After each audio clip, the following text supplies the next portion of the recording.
Mr. Bass, and get your fish on. How's it going, Steve Chapman? How are you, man? I'm doing well. I missed your Sunday video. I look forward to Sundays, Sunday nights. Yeah, I know, man. I was driving back from the tournament and I was worn out and I just didn't feel like doing it. So How was the how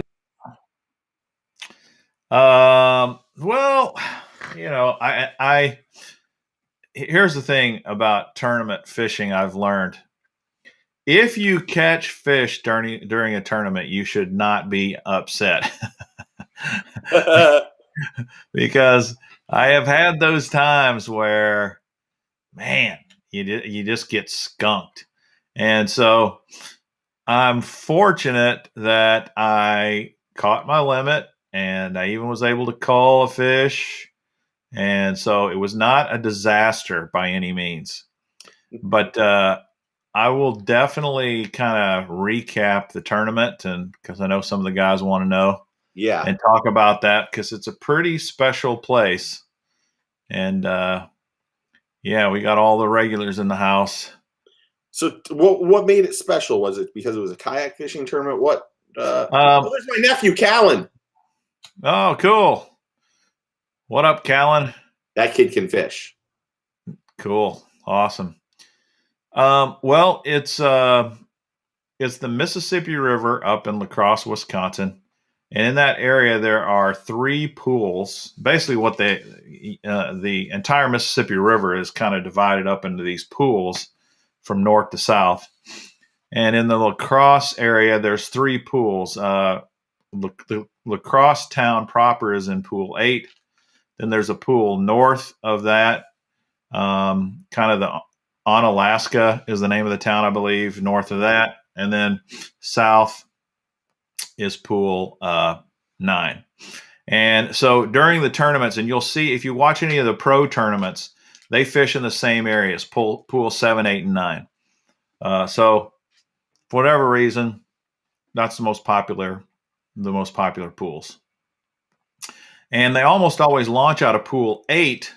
And then to get to pool 7 or to pool 9, you've got to go through a lock, and that takes time. And so there's always some strategery when it comes to the boat tournaments as to whether they're going to lock through to pool 7 or pool 9 or stay in pool 8. Yep.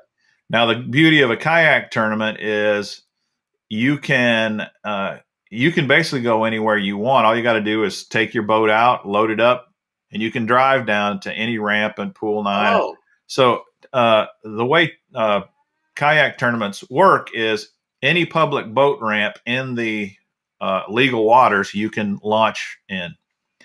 And so I started in pool 8 because I was renting an Airbnb and it was in pool 8 and it was right on the water. So I was like, I don't know this lake at all. May as well just fish right here close to home. Yeah.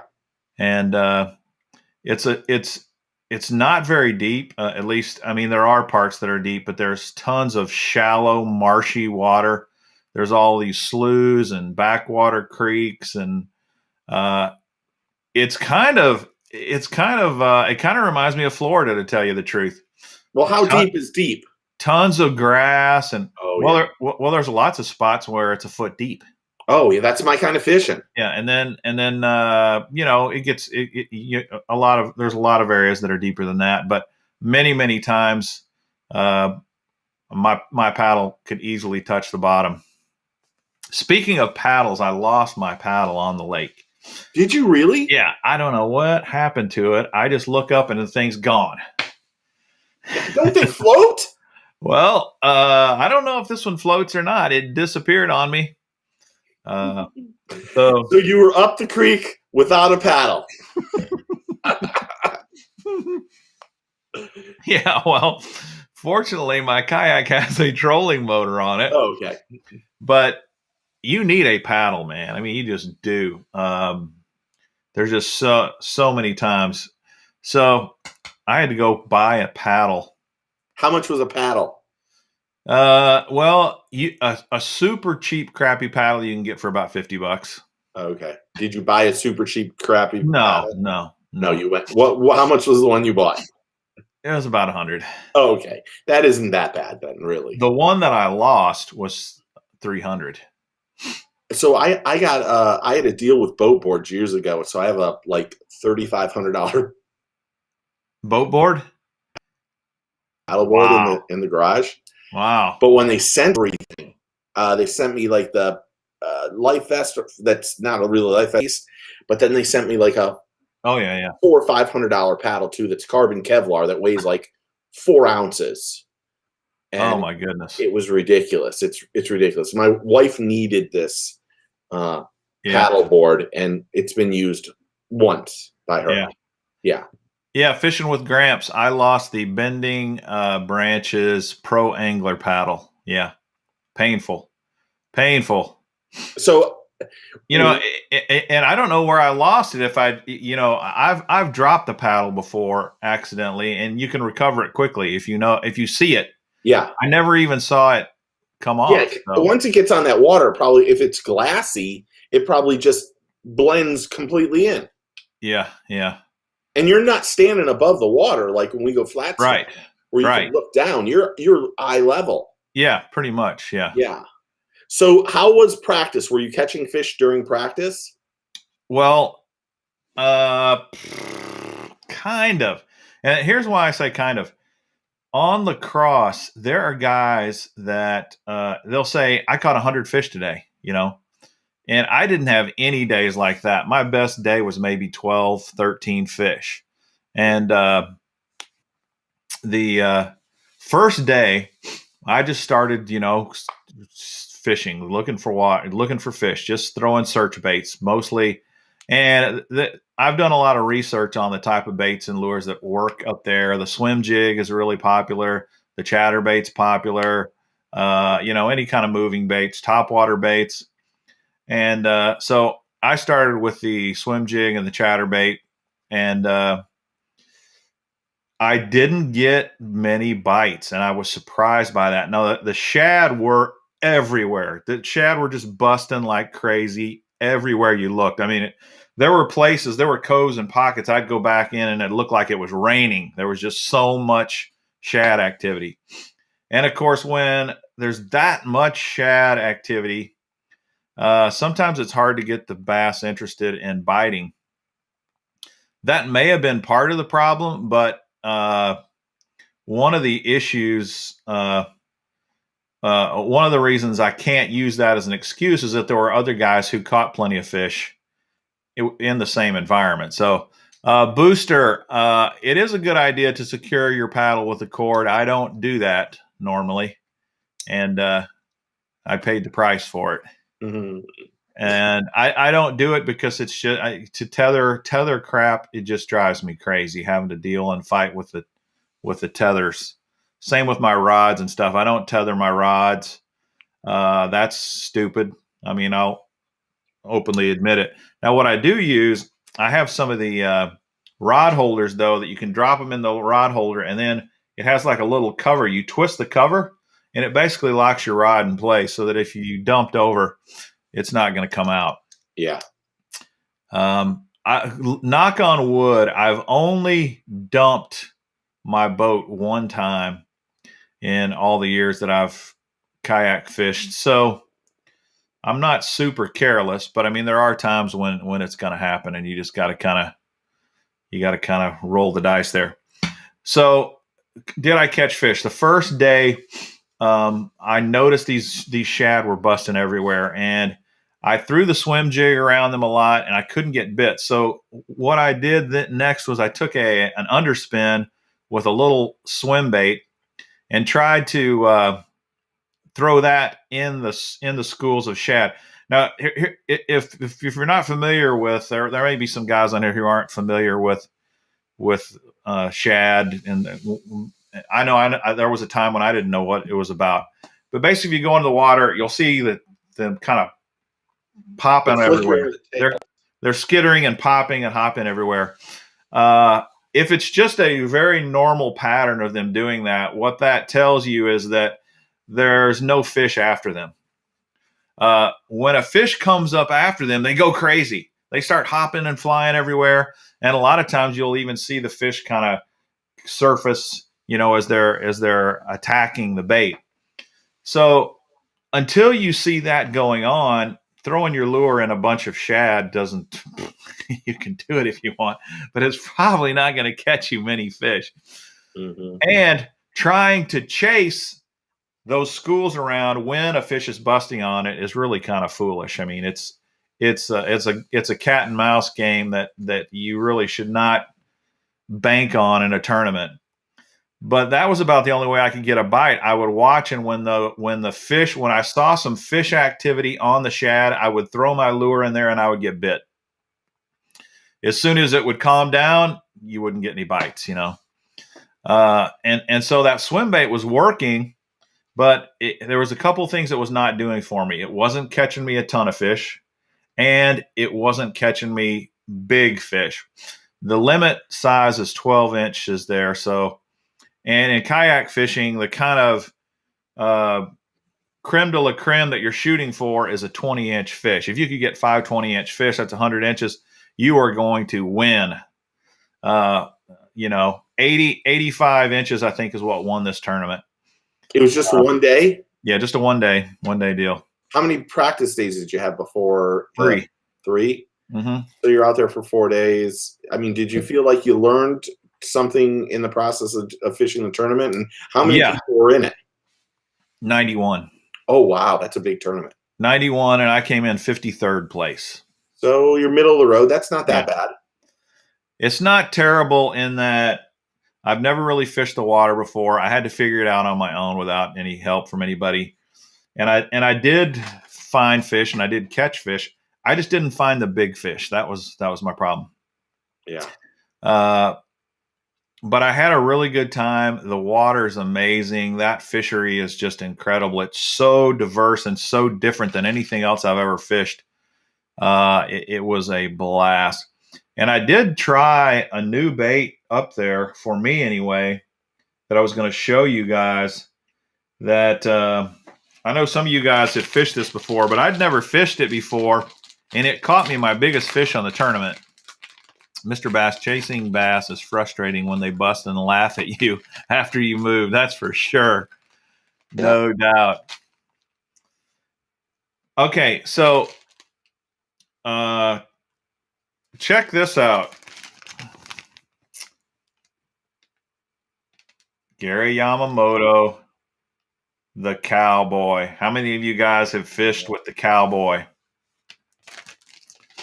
It's a fairly new bait. I don't know how many years old it is now, but it came out a couple of years ago, maybe. Yeah. I don't know. It's what I would call a fairly new bait, the Cowboy. Probably a year and a half, maybe.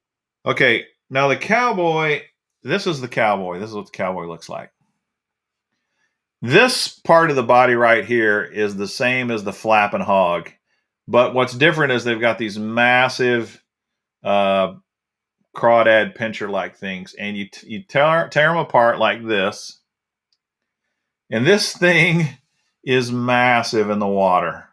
It really is, and I caught my biggest fish of the tournament on this thing. I put it on a biffle head, and caught. Now I'm just going to show you, compared to some other typical lures, how big this thing is.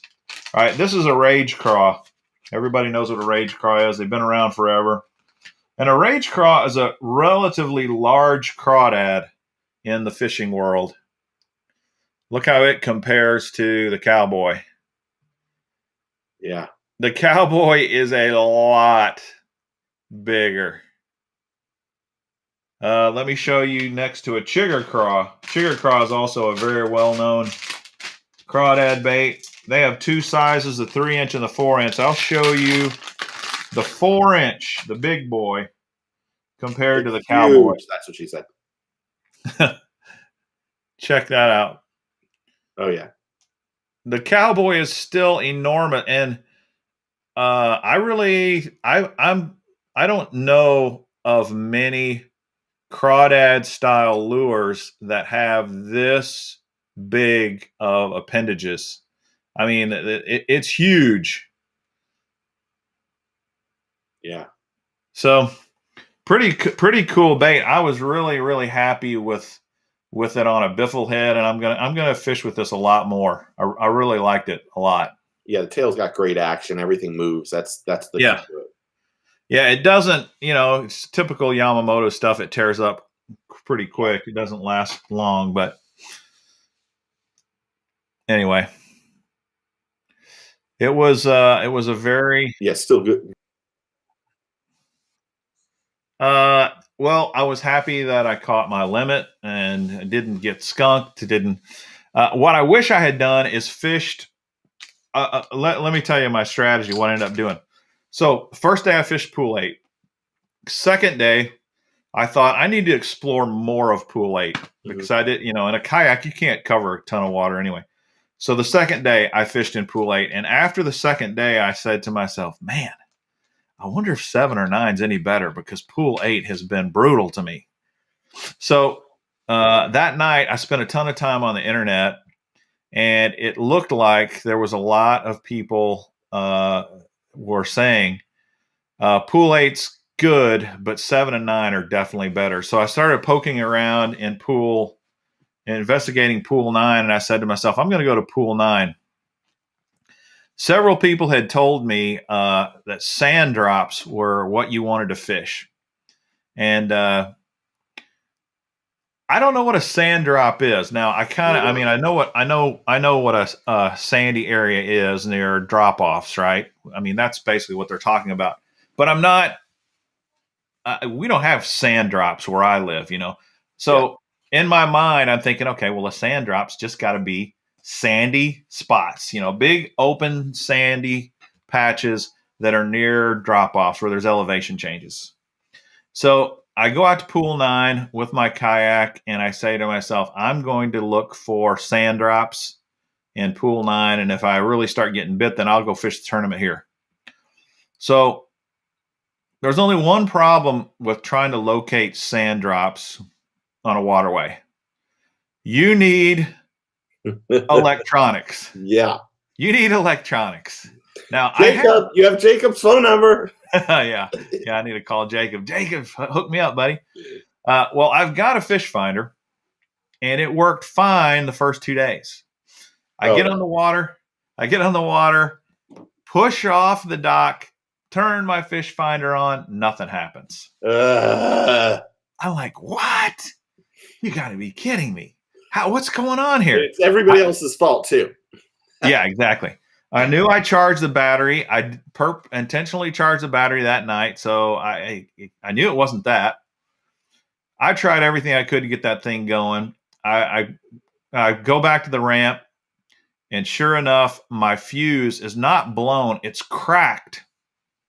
And I don't know how it got cracked. Who knows? And wouldn't you know, I didn't have a spare fuse with me. So I'm out here in pool 9. It's just full of these little sloughs and backwater areas and creeks and channels. And it's so frigging easy to get lost out there. Oh, yeah. I mean, so easy. So I did have my phone, and I could use my, like a map app on my phone. So I thought, well, I'll try that and go out away. So I fished for half a day out there without any electronics. So there was no way I could locate the sand drops. I couldn't find them. I didn't know where they were. So I just randomly fished, which was, a total waste of time for half a day. And then I said to myself, I have got to go get me a fuse. I got to go get me a fuse for tournament day tomorrow. Yeah. That's a must.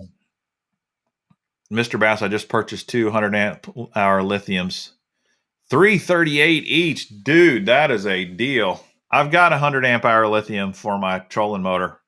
They're great. In fact, I've got the, I think it's called Battleborn. And get this, Steve, I have a little switch on my battery.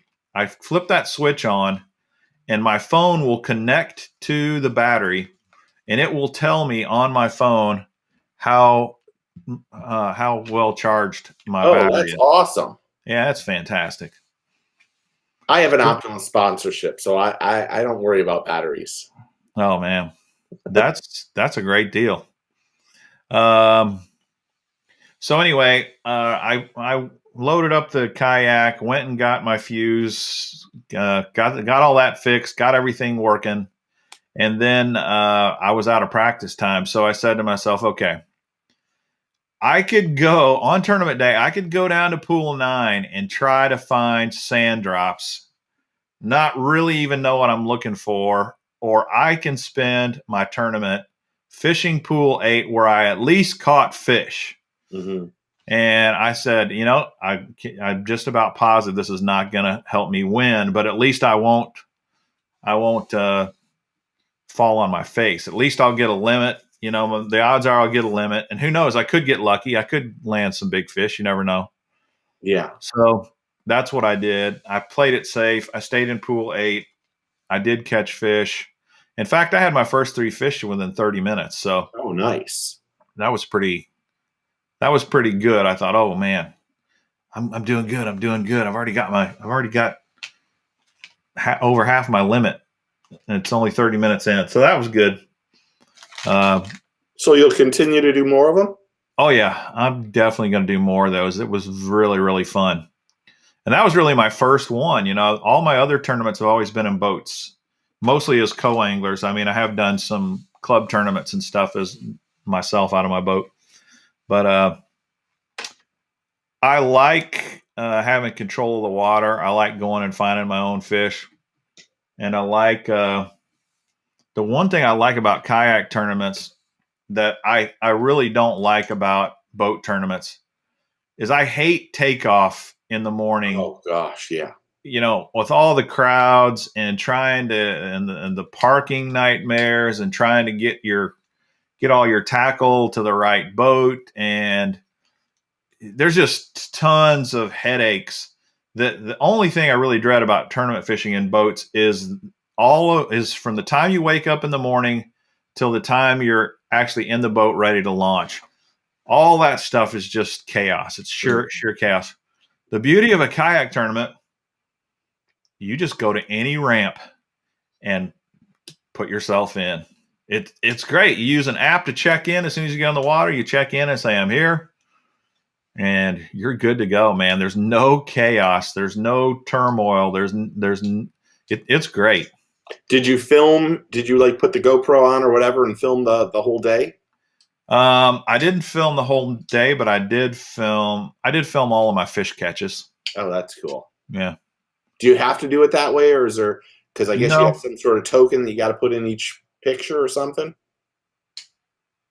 Oh, well, the way you submit the fish is they have an app. There's 2 different major apps out there. There's one called Fishing Chaos, and there's another one called TourneyX. Mm-hmm. And whichever tournament circuit you're fishing with, they will tell you have to use TourneyX or whatever. So in this case, it was a TourneyX tournament. You go to the TourneyX website, you find the tournament, you click in and check in, and then if you have paid, you'll have access, you'll have authorization to get in. And then all you do is every time you catch a fish, you go to the app, you take a picture of the fish in the app and on your measuring board. And then there's a place where you enter how big the fish is. So like if I had a 15-inch fish, I would take a picture of it on the board so that you could see it's 15 inches long. And then I actually enter 15 inches. Mm-hmm. And then you submit. And then when it goes to them, they open it up and they verify that the fish really is 15 inches. Yeah. And they also, there's the fence, the fish's mouth has to be touching the fence, and the fish's mouth has to be closed. And, there's all these things. They verify all that is, and if it all checks out, they enter it and you're good to go. We have a tournament coming up starting next month. We've done it for 14, 15 years. We call it the Shad and Crappie Derby because the shad start to run here maybe the middle of January, and they're just so much fun to go use little shad flies or whatever, and they get 20. If you get a 20, 21 incher, you're in good shape for the year. Oh yeah. But you get the specks or crappie, whatever you want to say, and you have to take a picture, have the closed mouth, it's the same kind of thing. But a lot of kayak fishermen do it. So it's really positive. And it's a free tournament for like 4.5 months. And everybody, and they usually have some pretty good prizes for the people. They used to have a division for pros, and because I did a radio show, I had to be in the pro category. Oh, really? That just stinks. So I like fished for one weekend, and then I was like, I'm not tournament like guides that are out there every day. I'm like, I'm not going to beat them. Yeah, crazy. It's funny you were talking about how there were all those shad in that area. Yeah. And a few years ago, well, every year, the DOA has a writers conference, and the writers and media get invited, and it's like an all expense weekend for you. It's about, like, I get invited to the Strike King ones, but the DOA ones are really, really good because Mark Nichols shows up and some of the pros show up. But they one year they did it, and it was exactly during one of our mullet runs, and the mullet were just as thick as, you could see them for a mile down the shoreline. Just as many, tons and tons of finger mullet.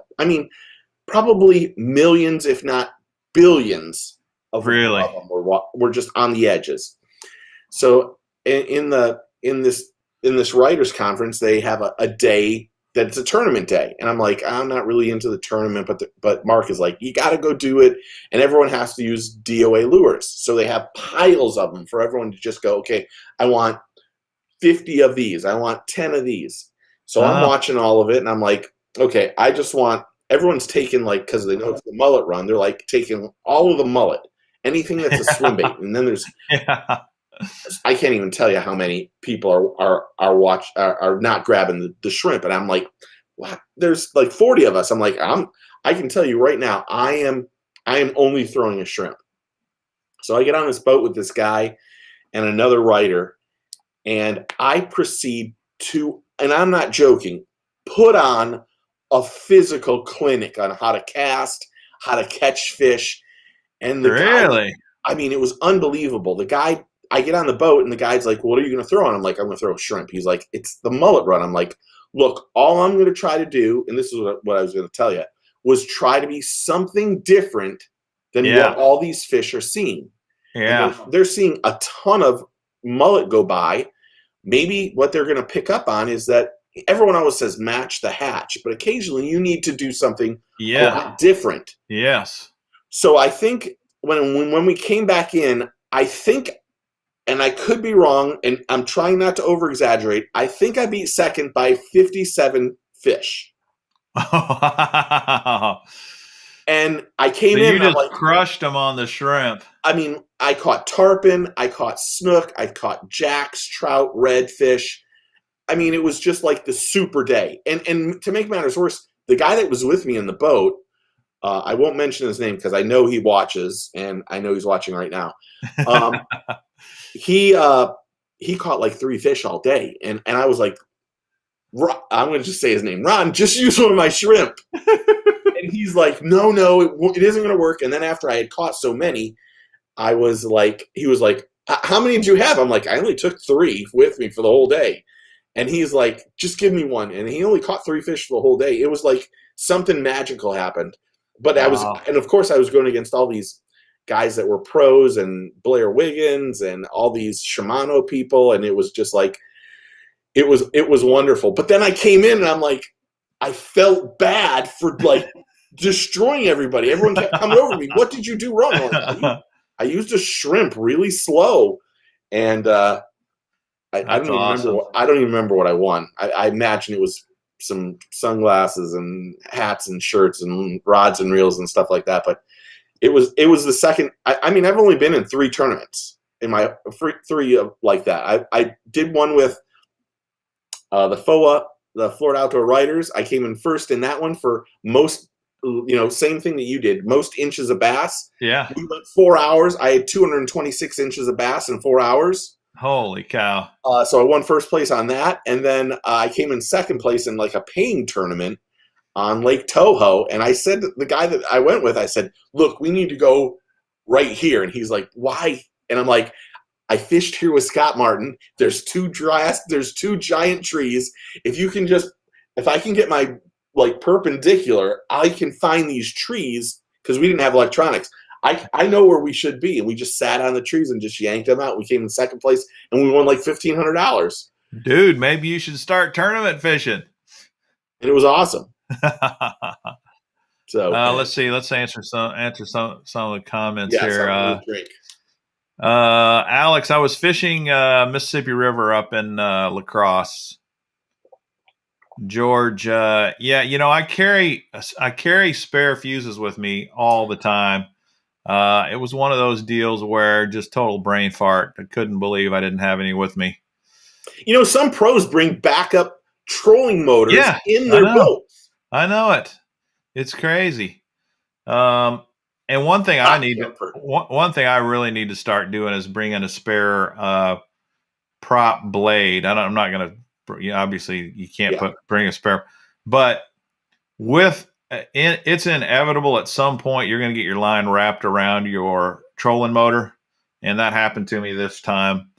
And you just never know when you're going to lose something. That little nut, that little washer, all those little things that go into that. Let's see here. Matthew, don't have it yet. Can answer your question. George, I did not get myself any cheese curds. I didn't hardly eat out at all, man. I stayed at Airbnb. I brought myself some sandwich stuff, and I was mostly just fishing. Hey, I got your lures, George. You had some Uncrustables, you mean? Yeah, I had Uncrustables too, the strawberry version. Oh, dude, you got to have the grape version. The grape's excellent, and I've always got the grape, but this little store I went to only had strawberry, and they were great too. No, that was why you did bad. You got to have grape. Old George in the comments here, he sent me a couple of lures this week. Nice. I was going to show you guys. George H. sent me. This is one of your favorites here, Steve. Can we talk about monster bass for just a few minutes? George, buddy. Thank you. I am sending this to Steve. No. Hey, this isn't a bad color. Got a little no. And honestly, that's not a bad bait. It actually walks fairly decent. Yeah. This is the Patriot. Which version? Patriot 3. Oh, okay. And the reason he sent me this is I have the 1 and the 2, but I don't have the 3. And George was nice enough to send me the 3. I had a great conversation with Rick on Monday. You did.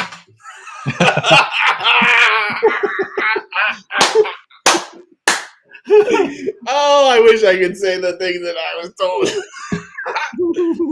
I can tell you, after our conversation, their website has changed. It now says every month you'll receive the best baits for your area of the country where you fish. Instead of saying we put the best baits on the market in your box.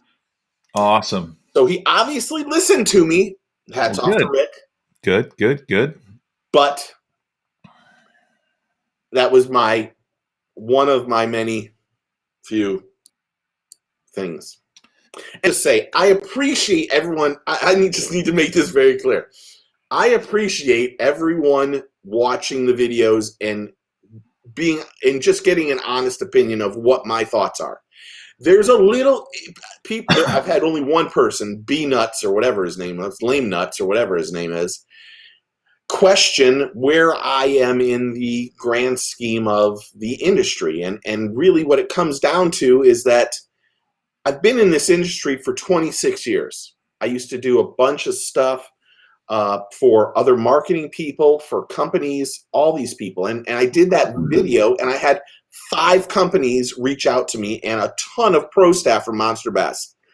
And while I appreciate everyone listening to it, you guys need to make up your mind on if you want to do be in monster bass or you don't. That is up to you. Let's ask a question here. I got to ask this question. Okay. All right, guys, in the comments, if you have made a purchasing decision about monster bass because of Steve. Oh, good question. In other words, have you subscribed because of Steve or have you canceled because of Steve? Put in the comments. Now, be as honest as possible. If not, perfect. But this is a scientific experiment here. We're trying to find out how much he's influenced you guys. So just let us know in the comments, either yes, I subscribed, or yes, I quit, or no, I don't ever listen to Steve. I don't care about Steve's opinion. Yeah. Let's see. I was going to, George, I actually have a spare paddle. It's a collapsible little paddle that I usually take with me. And of course, I didn't put it in the boat either. But I do carry one because I've had a couple of times where on my big boat where the trolling motor died and the motor died, and you needed a little help with the paddle. I know, George, no curds. Can you believe it? Did you throw the spinnerbait? The water clarity up in Lacrosse is what I would call tannic. It's very similar to Florida water. It's dark. It's got visibility. It's definitely got visibility. It's not muddy, but it's kind of a stained water. Yeah. Oh man, Texas Huntsman thinks Uncrustables are nasty. Oh, and he's a good dude. Well, everyone has their opinion. It's all right. They do. Everybody's got their opinion. All right, let's go on down here. Alan, love that video about monster bass, best baits. How about that? Let's see. I mean, I had some stuff on that. I'm just curious as to why most of their pros are sponsored by other companies. Is it loyally sold that easily? I think a lot of people are looking for something for nothing. I mean, if you can get a discount on one of the Monster Bass bags, then good for you. If it saves you some money, but the problem that you have is that at times it does come with a responsibility of being a little bit nicer. No offense to the Bass Hick one. I caught one bass with that Bass Hick spinnerbait this month, and then it ran sideways. And what kind of spinnerbait? How good is that bait if it runs sideways after one bass? And 1 2-pound bass at most. So I just kind of try to. So the little B says he wouldn't subscribe. Well, there's a lot of people that don't subscribe. George says you don't influence me at all. Yeah, that's all right. I don't think George knows who I am, so that's all right. All right, let's see here. Yeah, I guess we're more interested in, did you decide to cancel because of Steve? Yeah, there was a bunch of people that canceled because of me. Yeah, that's been subscribed since they launched. Got big into YouTube, but I do love Steve's honesty. Booster, I couldn't retune it.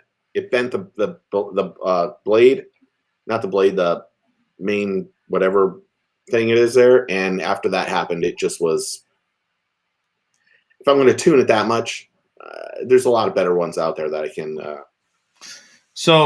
Gramps, what are you asking? Wait a minute, did you see what your wife put? Personally, I make every decision in my life based on Steve's opinion. See, this woman is smart.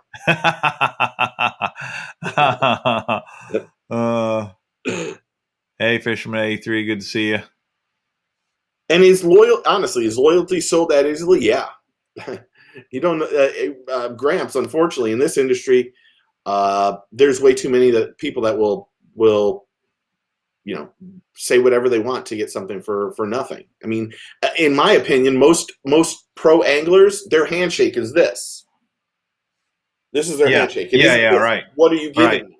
Right. And I'm not that way. I mean, I'll be honest. You'll never hear me say anything bad about Shimano or a lot of people. But at the same time, I don't try to go out and work and just over promote those people. Okay, Steve's talking about Alex there, I guess. Well, it's a good question. I think one thing you will see with lots of people who are sponsored, though, they do have kind of what you would call companies that kind of cross each other. So I think in some ways it's unrealistic to say I'm going to be sponsored by Monster Bass, but I won't be sponsored by anybody else. Now, I do get it if you were to say, I want a full Monster Bass sponsorship from, and I also want to be sponsored by a bunch of other Lucky and Mystery and all the others as that would be a conflict. Yeah, you can't do that. Yeah. And I don't think anyone really probably does that. I know. Yeah. There's also a difference between, identify what sponsorship is, because listen, I'm telling you, I don't consider being a team member being sponsored. There are so many companies out there who literally, they look at you as a means to sell product to you in addition to, and they don't really care if you, and I'm not saying Monster Bass is this way. I'm just saying, like for example, there are companies out there who will literally put 100,000 people on their pro staff in order to get them to buy their product. And what do they get? What do they get for being on that pro staff? They get a discount, and I'm talking very, very small discount. They get a very, very small discount on the product, and you can call yourself a member of the pro staff, and you can buy all of their swag and wear it, and you got to pay full price for all their hats and everything. That's you get a discount at there's. I was told by Lefty Cray there's 3 types of pro staff, and really the first one is a promotional staff. You're not really pro. Mm-hmm. You get lures at a discount, and you have to promote that product. Then the second step is to have a pro staff level where you get the product for free, and you don't, then you promote it too. And then the third level is that you get paid the product for free, and you get a check every month. Yeah. And that's a whole different level of things. And I'll be honest, Rick has done an absolute magnificent job at marketing and getting these people, these little YouTube people, content creators, to help promote his box. And he's one of the best. He is one of the best. He is probably the best. But you have to remember that those people, most of them are generally, they're not going to say, no offense to them, they're not going to say the truth about how they feel about certain lures.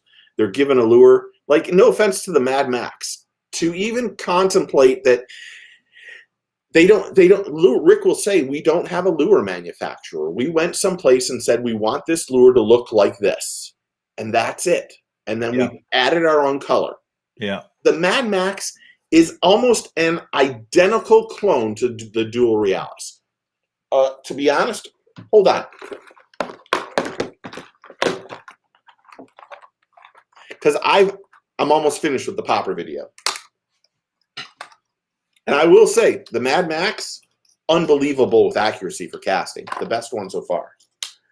But for casting distance, it's horrible. So you're saying the Mad Max, it's easy to put it where you want to put it. Yeah. So I'm going to try to hide something because it'll tell which one is which. Well, it doesn't matter. Which one's which? Oh, I know which one's which. Yeah, there's one telling detail. Yeah, there's one way to tell for sure. But look at those 2 lures. Now, mind you, look at the cup. Yeah. I've measured these all the way around. The cup, the length, this right here. Mm-hmm. There is no difference. Wow. 0. Even The Oh sound. yeah, yeah. They sound the same, don't they? Only difference is Red it's got hook. a red hook, Yeah, red hook's monster bass. and it's got a different. Got it in your hand? That's a sharp one, and it's got a different whatever that Line tie. Yeah, line tie. Is this a good bait? Yeah, it seems to do real well. It's accurate as hell. I mean, it is accurate. It just doesn't go as far. It needs to be just a little bit heavier, I think. But I mean, that's the Dual Realis, and that thing is spot on to the other one. And he'll say, I don't know if I mentioned this. He talked about how he had 5,000 people write in and say, you need to change this, this, and this. No offense to any of the 5,000 people. They're not lure designers either. And there's a drastic difference if you say, oh, it needs to be the back hook needs to be moved back 2 millimeters, or it needs to be a little bit heavier here and there. Us normal people don't have that. Don't know those things. A professional lure designer does, but I don't need to get into that. I think the lure is still pretty good. Yeah. Well, I hope that we influence you to buy or not buy. I mean, as YouTubers, one of the things that makes us valuable in the marketplace is to be able to influence you. I think one of the things that Steve and I try to do, though, is we try to be as honest as we possibly can, because we're not going to sell out just to sell a product. If we like a product, we're going to tell you. If we don't like a product, we're going to tell you.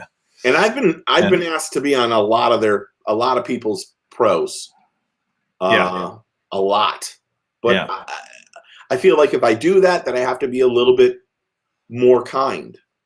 Yeah. I know that sounds crazy, but yeah, well, Gramps said it. I'd rather we influence monster bass to be better. That's what in my conversation that was 40 some odd minutes with Rick was really about that. It was about not telling us consistently that you're putting the best baits on the market in our box, because that isn't the truth. Because Bass Hick, Lunker Candy, Lunker Hunt, no offense to Monster Bass, but the Monster Bass isn't even the best brands on the market. They make a great bait, but is it the best? I mean, would you rather have a Dual Realis or a Monster Bass popper? I mean, yeah. Here's something else too. I've kind of thought about this, because there was a time when Lucky was good, and then now we pretty much all hate Lucky. There was a time when Monster Bass was just crushing it, and I thought to myself, there's still a whole lot about Monster Bass I really like. There's a whole lot about Monster Bass I think a lot of people like. But I know that part of the turning point for some people was when they started producing their own lures and putting their own lures in the box. Mm-hmm. Well, take something like Bass Baits Monthly right now.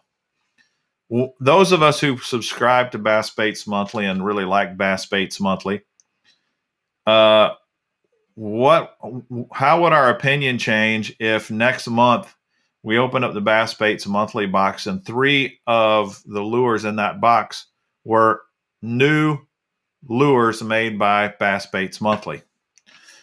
Well, probably it would depend on the lures, but I think there's just something in our head where we kind of mentally say to ourselves, wait a second, I want name brand stuff. And now I've got the Bass Baits Monthly brand, Now I got the Warriors brand. Mm-hmm. And then it makes you start asking, well, are the Warriors baits any good? I've never heard of them. I've never seen them. I've never tried them. I don't know about anybody who fishes with them. Are they any good? That probably has something to do with it, And then the other piece is kind of what you've said, is you don't like, I don't want to put words in your mouth, but you don't appreciate a $15 crankbait if you don't think it's really a $15 crankbait. It wasn't. I mean, a month later, 2 weeks later, it was $12. Rick and I talked about this. One of the things that I think you can name a quality name product by where it's sold. I mean, some places I understand some things are only sold on their own website. Mm-hmm. But in most of these cases, these baits are not even sold on their own website. They're sold through the Monster Bass website. Yeah, They're yeah, not sold on Tackle Warehouse yeah. or those kind of places. And I think that's where you get the whole thing of, is it really a quality product? And that last bag, I mean, I went through it. I think I had like, of the year this year, I had 23 baits that I just didn't know who they were. And I'm not saying I'm not going to know anybody, because look at me, I didn't know Robo Worm, but I mean, there's going to be some I don't know. Admit that. You shouldn't admit that very often.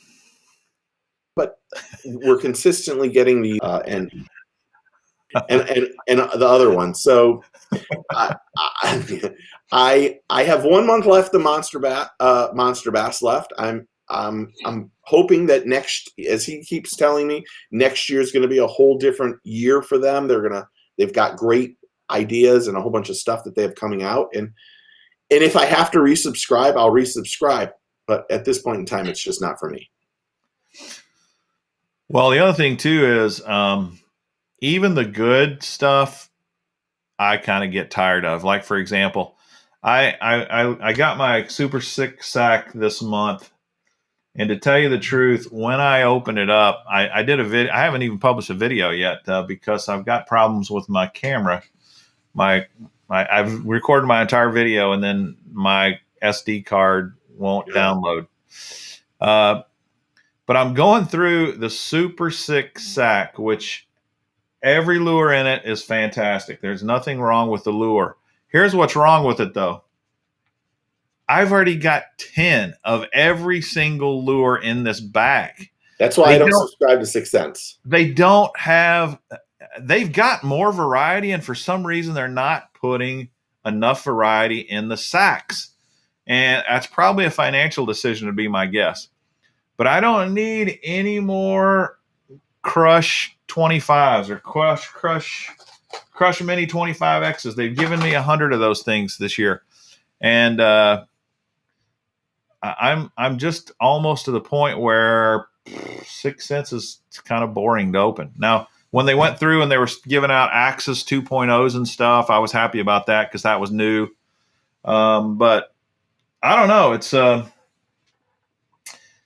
variety's a good deal, especially when you're buying something every single month, Well, 6 Sense can't make that many lures in 1 year to even get that. And in here recently, their Crush, I think isn't that one Crush? Isn't that it? Hold on.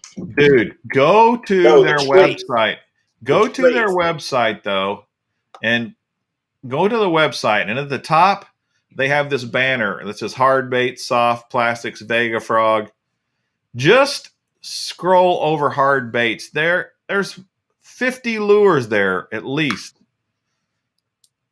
Plus they've got the frogs. Plus they've got the jigs. Plus they've got their soft plastics. They could mix it up more. Like, for example, soft plastics, the Flush 5.2 soft jerkbait. I've never gotten one of those in a Super 6 sack. It's a beautiful bait, too. I've never gotten a Whale 4.5 swim bait. Beautiful bait, too. I've never gotten the Hogwalla. They always give you either the prawn or the stroker craw. That's all they ever give you. That might have a lot to do with what they get in. I know they've had issues getting lures in recently. Yeah. Yeah. The same with the worms. They put the Ned Fry in there, the Clout, the Divine Shaky Worm, but I've never gotten a Ridge Worm ever. Not ever. What is going on with those guys? And maybe that's what it is, And the same thing, I could go down the list of their. I've only gotten a jerkbait one time. You know how many jerkbaits they make? They make the Provoke 106, the Hyper Jerk 70, the Hyper Jerk 70 SW. They make a Hyper Jerk Topwater. They've got multiple jerkbaits. I've only gotten one in all the time I've subscribed with those guys. The Flush, that Flush and the Whale, those are great baits. Those were one of my 2 favorite baits that they had come out last year. When they came out and sent them to me, I started fishing them. They just float perfectly and they glide so nicely in the water that it's nice. Yeah, well, I wouldn't know because it's never come in my sack. Look, you get Jeez. those beautiful bags every month. That's a great thing. Yeah, that fantastic felt bag. What a freaking! I mean, I've already said about the felt bags. What a crock!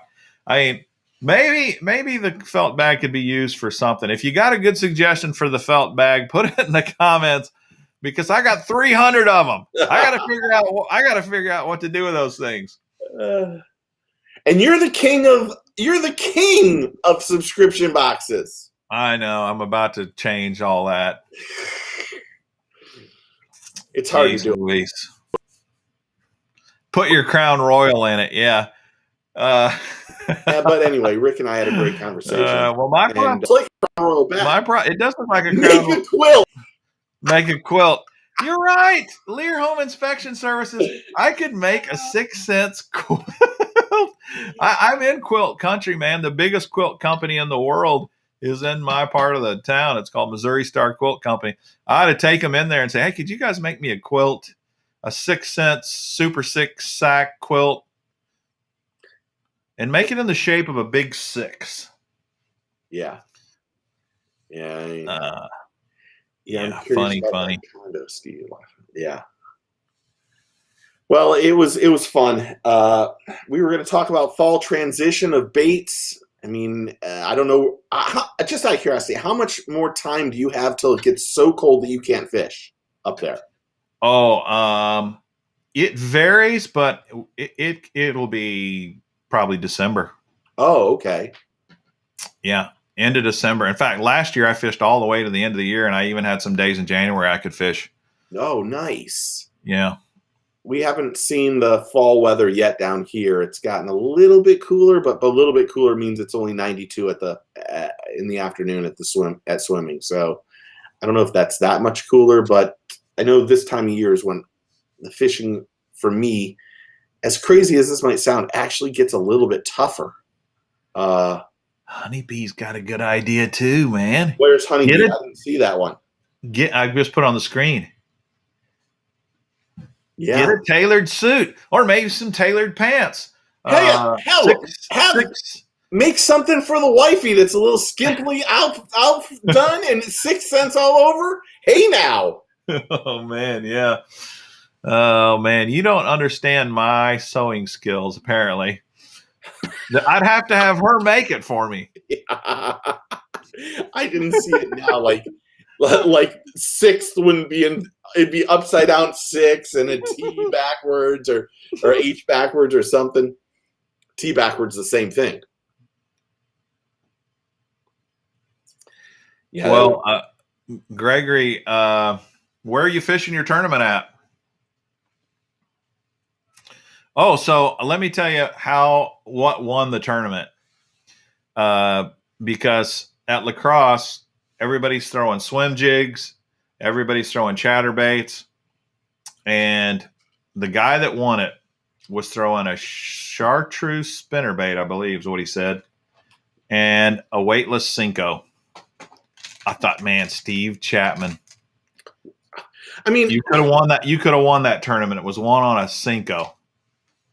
I catch grief for that. While I love a Cinco, the first thing I put on is a chatterbait. You know that. I love a chatterbait.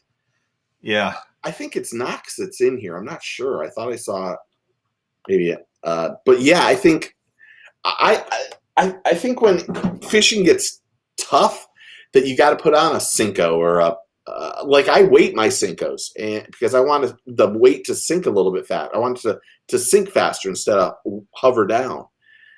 So it's one of those. And it really takes time. Look at Frank. 6-cent suit with an ICBM necklace. Woo! Heck yeah, dude. Nailed it. You have nailed it. Oh man, that is hilarious. ICBM necklace. Yeah. On a gold chain. No, it's got to be fishing braid. Oh yeah, fishing braid. Yeah, come on, man. So did what? Just out of curiosity, what color was he throwing? Did you ask? Don't know. I didn't talk to him. Did you notice last week you kind of got two different theories from the champ, but he kind of agreed 90% of the time color doesn't matter? I mean, that's the second person who said that. That's like the champ said it, and then the week before, Jacob Wheeler said it. Yeah, okay. But go watch what they fish with. They're not just carrying one color in their boat. So, yeah, whatever. I totally agree with him. Probably 80% of the colors out there. All right, 90% of the colors then are really for the fishermen, but they're all throwing. They've all got shad colors. They've all got natural colors. They've all got dark colors. At a minimum, they've got that. Yeah, and everyone. To be honest, everyone has their favorites. Oh man, Booster, you're right. The cycle bait loops would make a fantastic necklace that you could then hang the ICBM on. Yeah, buddy. You'd have to buy a lot of cycle baits to get enough loops, though. 6 cents lingerie. Ross! I got Ross's phone number. Oh. Yeah, it's going back. Did you go back and listen to him last week? Yeah, I did. I mean, it was a great show. How down to earth is that dude? He's great. He's great. Yeah. I tell you what, though, I went back and listened to Bill Lowen again too, and his was a really good show. Yeah, Bill's just a really good dude. That you can't get some better people. And really, you want to you're going to quickly find out that a lot of the people that come on here, I'm going to say, are really good people, and the people that we don't have on here, there's a reason why we don't have them on here. Yeah, right. You know, it is what it is. Yeah, well, the guy that was supposed to come on tonight, we've been having a tough time with him, but it's just because he's so busy, he's so popular. You want to know what he and I talked on Monday, and he kind of hinted that we're on too late. Oh. And I thought, well, maybe we could pre-record it.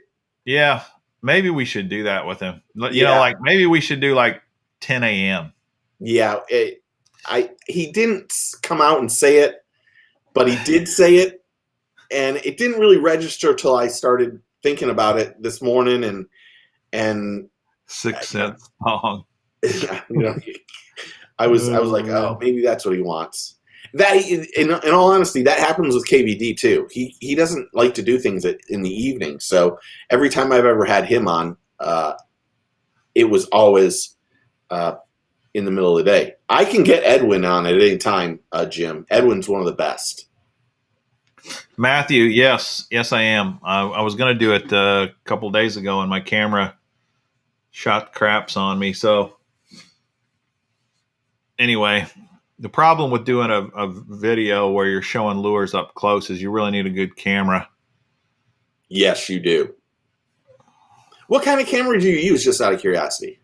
It's a Lumix G9. Oh, that's a good camera. Yeah, it's a decent camera. I don't know what happened to it.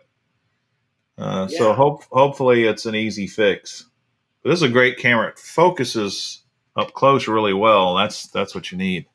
Yeah, I don't know where my camera is. Mine's a Canon 7 something. And I could get Seth, I think. Is yours a mirrorless camera? Is that a mirrorless? Yeah, it's what they call the micro fifth third or whatever. It's mirrorless, yeah. Yeah, that helps quite a bit too. Looks like I guess I should be reaching out to Edwin. It looks like everyone wants Edwin on. Yeah, for sure. Okay, hold on. While we're sitting here. We know Polinick, after hunting season, said he'd hop on.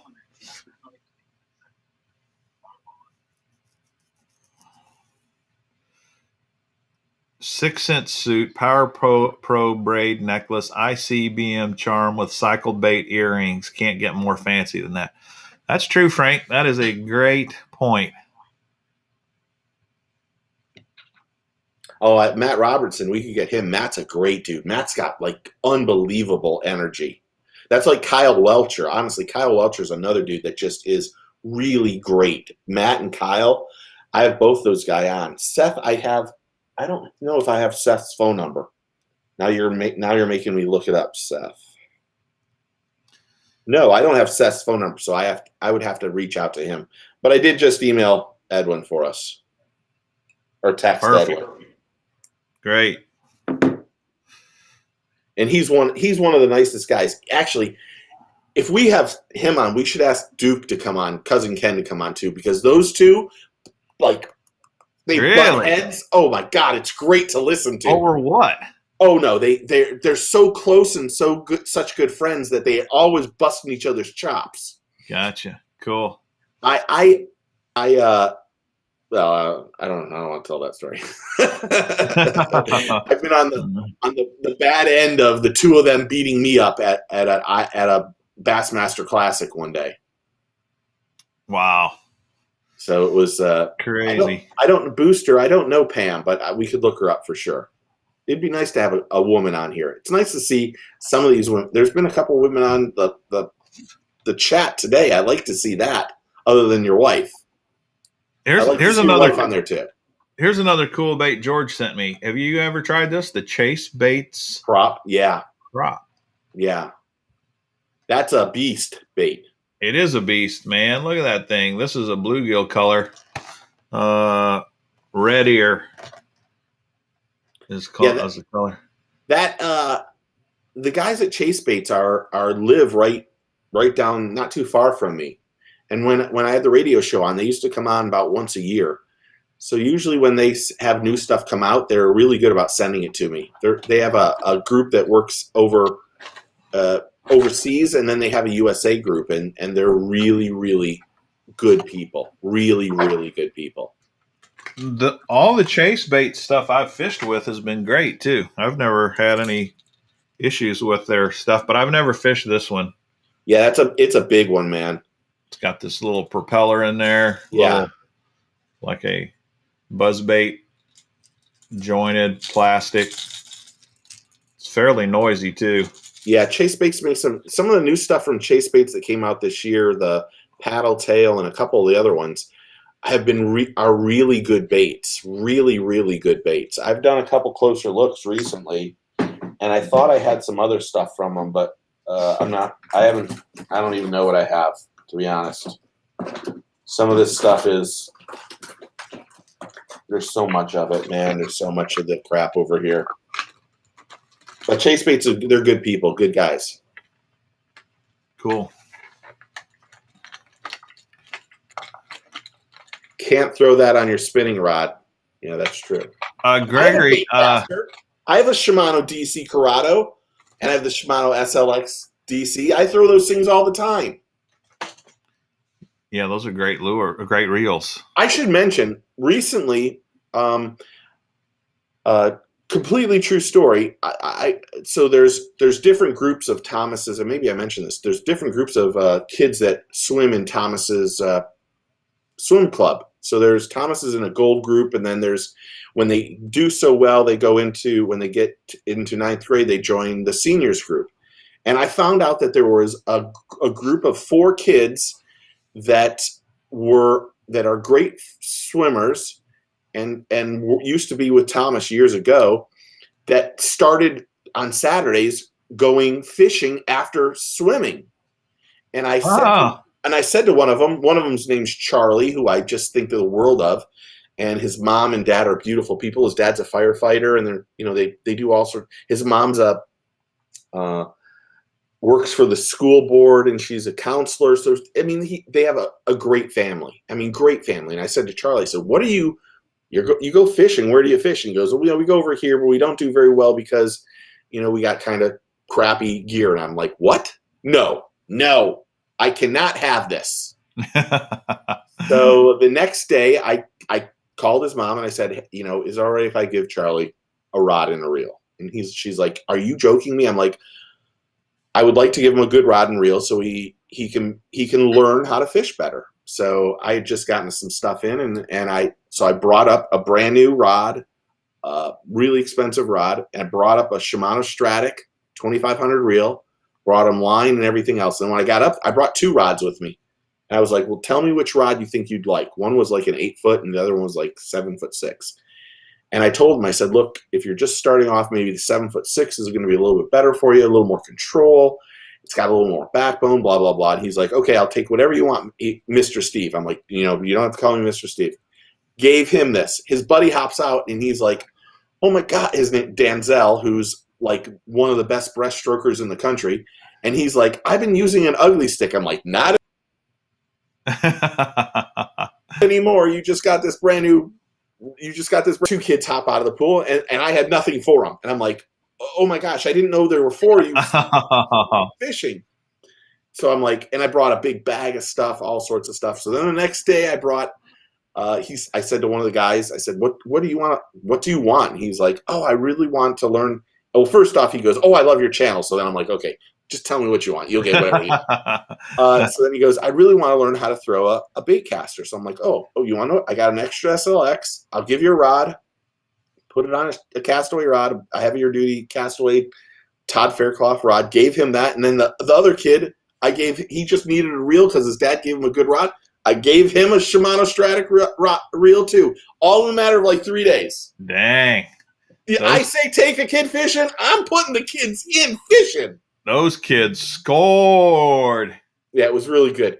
That's awesome. These are great kids, so I'm so happy that they're out there fishing. It just makes my whole day feel so much better. Yeah, it's pretty fun. Yeah. Greg, the Trace is a swim bait. It's a 6-inch swim bait, but it's only about an ounce and a half in weight. You don't need a big, huge specialty swim bait rod for that thing. No. All you need is a longer, heavy action rod, and you want it with a fast tip. You probably don't want an extra fast tip. There it is. But you don't need to go out and buy a big fancy swim bait rod and reel yet. I wouldn't do that. Whatever your heaviest rod is, fish it with that for a while. And if you really get into it and you're like, oh, I love this, I'm going to buy more and more swim baits, then maybe think about a swim bait rod. But those are not heavy swim baits at all. Yeah, it helps to have a heavier rod, but in all honesty, you can get away with something that's a faster action, decent. Frog stick, honey, yeah. Mr. B's honey, a frogging rod would work just fine. Yeah. And Booster, if you come down, I'll give you whatever I have. There's stuff over there already. I actually wanted to give Charlie a Vanford reel, and then I was like, where do I want to give him the new Vanford? Or do I want to give him the new Stratic? And he's like, well, I'm going to do a saltwater fish. I'm like, you need the Stratic. Yeah. And then in the back of my brain, I'm like, oh, I'm a horrible person. I should just give him the Vanford. I have this extra one. And then I'm like, but then I was like, okay. And then today he came over because they had swim meet today, and I went to watch the swim meet. And he says, oh, I screwed up the rod. I go, what do you mean you screwed it up? He goes, I put the line on backwards. I'm like, why would you use mono? I told you to use the braid. So I told him, I said, just bring it tomorrow and I'll spool it for you.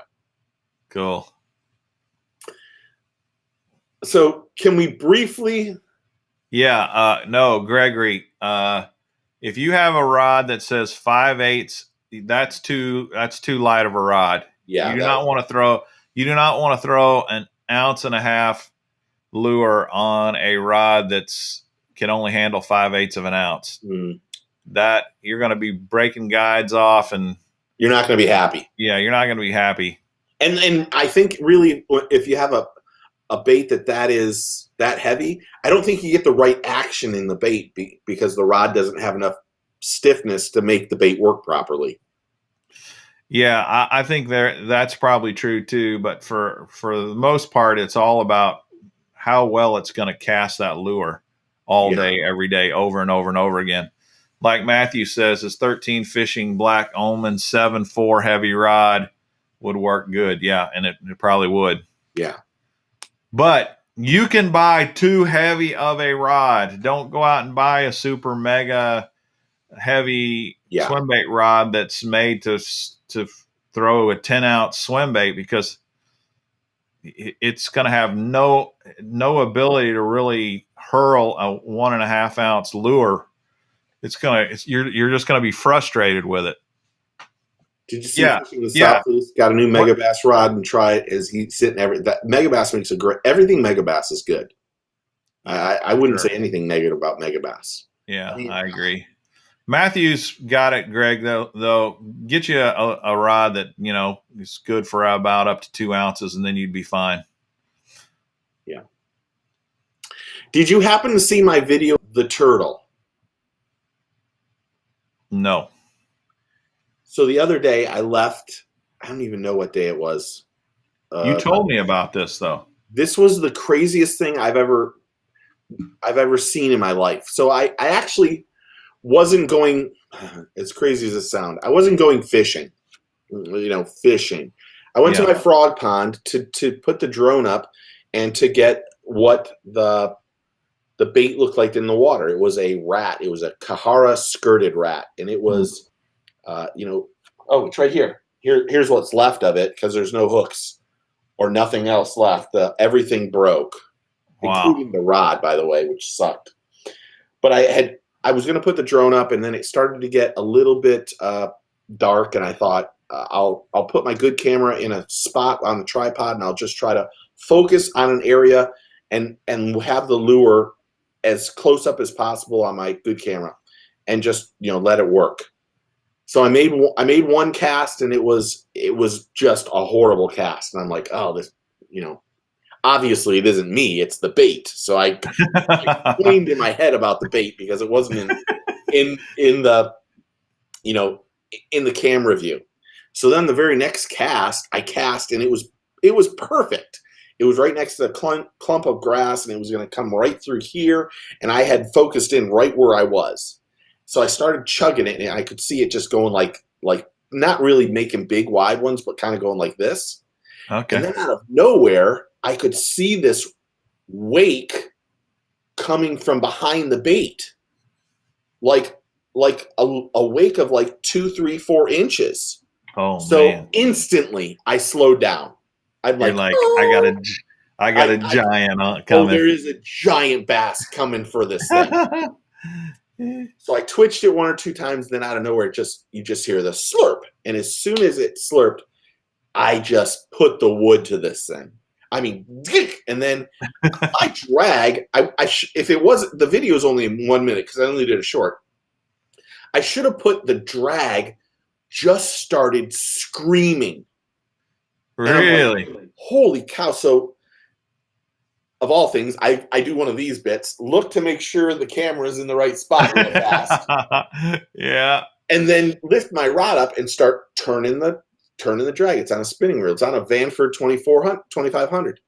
And I'm almost locking it down, but it's just screaming off. I'm like, what in the hell? So I set the hook again, and then I felt like, oh, I got it. I got the fish's face turned. So much, I think. Mm-hmm. So then as it does it, out of nowhere, then the drag just goes, vroom, vroom, vroom, vroom. And I'm like, holy, what's going on here? What is this thing?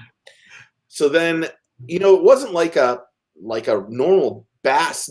Bass bites and it kind of rolls over after a few minutes in most cases. But the fish, well, the turtle never jumped out of the water, obviously. So the fish went straight down into the weeds. So now I'm like, you gotta be joking me. And there's a couple swear words, and not really bad swear words, but I'm like, shit, don't go in the weeds, don't go in the weeds. And now I'm talking to the stupid rod and everything. There's nobody around. I'm having a whole conversation on what's going on. And it just keeps diving down. And I'm like, every time it dives down, the drag is just like, it's just coming out. So then I'm like, I'm locking this thing down. So I locked it down. And then it started taking more line. I'm like, what in the hell is going on here? So now it got about 15 feet. So I'm with my left hand, I'm adjusting the camera to hopefully catch where this fish is going to jump. Yeah. No, it isn't a fish. And then it gets just stuck in the weeds. And I'm like, okay, I'm going in after it. Because whatever this fish is, I'm getting this fish. Then out of nowhere, it took more drag. And as it took more drag, I was able to pull it through that clump of grass that was about 15 feet from me. Yeah. And then as it got a little bit closer, I'm in the water, by the way, now at this point in time. And as it gets a little bit closer, I see this like black thing just go out of the water. I'm like, what the hell is that? So now I grab the camera, point it directly down. Now it gets about, I don't want to exaggerate here. It might have got 2.5 or 3 feet. To pull it up, all I see is this giant snapping turtle with the nose is going down and it's facing me. Yeah.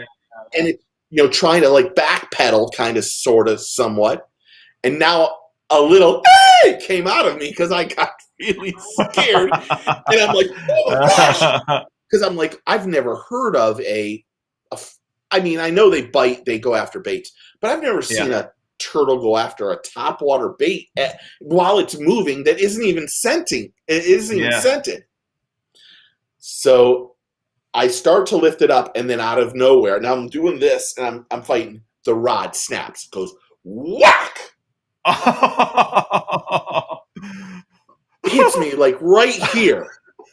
My teeth, it busts like underneath my lip, makes me start bleeding. Oh my goodness. And then as soon as that happened, it hit me, and then it must have had enough pressure on it that it just there's no hooks left. It just, the hooks are in that fish's face. I swear to you. At some point in time when I'm not so embarrassed, I will put the whole video online of the whole everything that I say and how scared I get, and it was so funny to me. And then as it happened, the people that I go, that's the frog pond. They said they heard me screaming up like a quarter mile away when it happened, and they're like, "We thought you had a girl down there with you." I'm like, "What are you talking about?" They go, "We've never heard anyone with such a high pitched sound that came out of their mouth." And I was like, "Oh my gosh!" Crazy. And then I drove up, and they're like, "What's wrong with you?" They're like, "Why do you have this mark all the way across your face?" The rod broke and slapped me in the face. That is crazy. But it was just too funny, man. It was. I laughed, and then I thought, man, this is just my luck. Booster, I've had the same thing happen. Caught some really big frogs on topwater. Yeah. That's one of the crazy things. You see these giant frogs that will come after topwater. Frogs even. They'll eat them. The worst part Edwin's about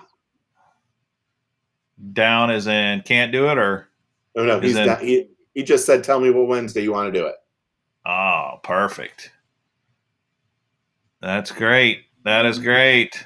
That doesn't show his number, does it? Now you can't. I couldn't see it anyway. Yeah, just looked like a white screen. He's one of the best, man. He's a Tackle Webs pro. Yeah. Also, you want to talk about our buddy Topwater Johnny? Looks like a lot of guys have been commenting. Yeah, if we can. I mean, it was a rough morning. Yeah, for sure. I think I told you about it, didn't I? Yeah. Yeah.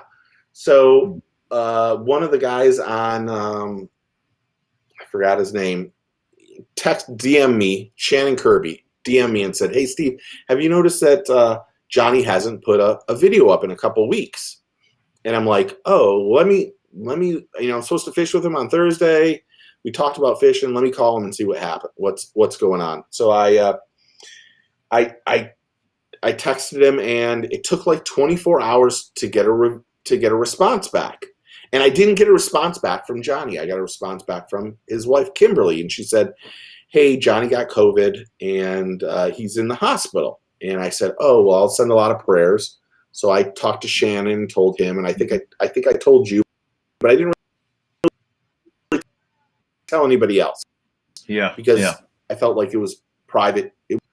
No offense to anybody, but I don't need to share. Right. So then I think it was, I don't even know what day it was. I texted him on maybe Friday. That was probably Wednesday? about 4 days ago or so. It seemed like that you told me about it. Yeah, and so then on Saturday I texted, hey, how's it going? Any updates? And she said, Johnny is hopefully going to recover and he's looking forward to go fishing with you. I'm like, cool. Tell him let's meet next Thursday if it all works out, and let's go to the pond we go to. So she's like, yeah, he's really, really. So I'm like, cool. So then Sunday, I don't even know what day it was, I got a text saying, hey, Johnny's gotten a little worse and he's going to ICU.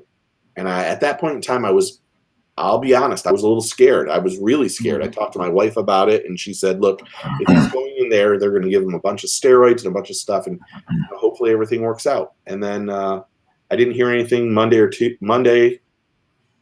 Tuesday, and then this morning, really early, I got a phone call from his wife, Kimberly, and she had said Topwater Johnny had passed away. And it was kind of more or less like, wow, this is really weird. This is really weird. Yeah. Johnny and I actually met Johnny when I used to do the radio show. Johnny used to he used to call in to try to get, a little bit of plug on the radio, that kind of stuff. And I would answer, the call and go, hey, do my thing, do a little interview, and then go tell everybody about your channel, blah, blah, blah. But we didn't really know each other. He was just one of those guys that was a big fan of the radio show. And then when I found out that he lived in Claremont, and started watching his channel, I said to him, hey, we should go fishing together. And I have the frog pond where I just caught that turtle. Most of the time, that frog pond is a great place to go topwater fishing. You can catch them on lizards or whatever, but majority of the time, if you bring a frog out there, you're going to catch 10 or 12 or 15 bites. It's just stacked with little bass. So I'd said, hey, you should come to this frog pond. It'd be great to do some collaborations. And then we met, and I think we met and went fishing, and it was like a brother. I mean, it was like when you and I talk. There isn't anything there. You make fun of each other. You have fun. Yeah. But it was always, he would tell me, I'm doing this and this and this and this, and this is how I'm getting so many subscribers. And I'd be like, oh, great. And then I would tell him how I was doing. And then usually we'd go fishing, and he would go one way and I'd go the other way. And then we'd be screaming back at each other at the pond, probably pissing off everybody on how we were doing. But Johnny was one of those guys that he would say to you, I'm coming out there to fish topwater only. I mean, it was all he would do. I would bring DOA worms for him and I would hand him so I get him in like a 100 count bag. When I call DOA and I say, I need black and blue worms, and I need the Cincos, and I need the 8-inch worms. And they send me, I don't even know how many they send me. They send me bags. And then I would hand him a bag and say, you need to fish these. And he would, I'm not fishing a worm ever. And I would outfish him. I bet you I outfished him every time but once using a worm or a chatterbait or whatever. But he would always religiously use that topwater bait. He'd always have some crazy ass lure that I'd be like, that thing is never going to catch a fish. Like those bird ones that have those weird wings that point forward. Yeah. And then the next thing you know, he'd be catching them in front of me. I'd be like, I can't believe that thing works. But he was just one of those guys that was really honest. He was a motivational speaker. So when you talk to him, he always was trying to build you up. Like it was never about him. It was always about you. Like you would talk to him and he'd be like,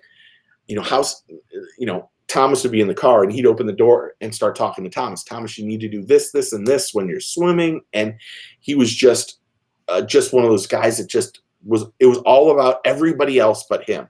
Huh. And there's very few people like that. I mean, even I start talking to people and I instantly start talking about Thomas. I mean, I'm just such a proud dad, and we all are. But Johnny was just one of those guys. It was because we fished every Thursday, majority of the time Thursday mornings. It was he and his wife had Wing Wednesday, and it was the only thing he would brag about is he was sure he could beat me at any competition, food cooking wise, for a wing. He's like, I have perfected wings, and I'm like, I'm pretty sure I can beat you. You start that competitive Steve, and I'm right into it right away. So it was really sad to hear that he died, and I know his wife's going through a really tough time. And then today, when she and I talked, she was like, I don't know how to tell not his story, but his followers about what happened. And I said, I can do it and just go through the whole thing. And I did the video, and then she called me, and she was like, this thing ever. I've never heard someone speak so highly of Johnny in my life. And it was a great tribute video. You did a great job on it. It was just a good dude. I mean, he just really was. And I didn't really go through it too much at ICAST or iCovid, because it was a super spreader. He was the only person. He was one of like 6 people that I ever saw that had a mask on, but he had 3 of them on. I mean, and literally every time I saw him, I'm like, "Are you breathing that stuff? I mean, are you getting oxygen?" And he would bust my chops. And then when he went to the Tackle Webs whiteout party, he had 2 masks on there, and he was very careful about